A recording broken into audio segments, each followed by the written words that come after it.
السلام علیکم ورحمۃ اللہ وبرکاتہ۔ محترم سامعین، خواتین و حضرات، اجالا چاندنی امید اسلامی چینل سے میں آپ کی خدمت میں ویڈیو لے کر حاضر ہوا ہوں۔ اس ویڈیو میں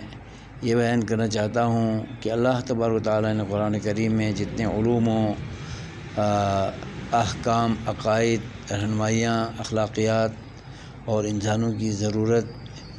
کی تمام گزارشات، فرمودات، اوامر و نواہی جو اس میں رکھے ہیں، اتارے ہیں، ان میں سے قرآن کریم کے اندر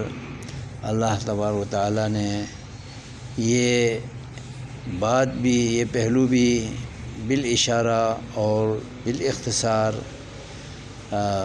بیان فرمایا ہے کہ اسلام پر چلنا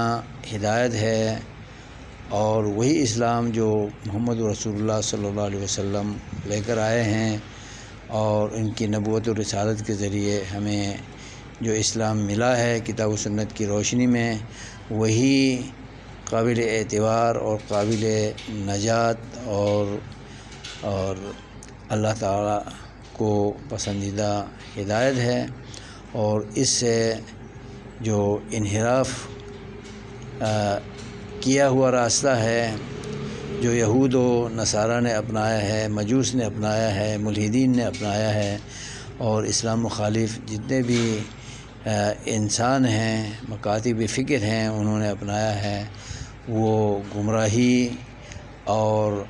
اللہ کے غیظ و غضب کے لائق اور قابل تنقید و ناقابل تسلیم عقائد و نظریات ہیں۔ یہ اللہ تبارک و تعالیٰ نے سورہ فاتحہ کے اندر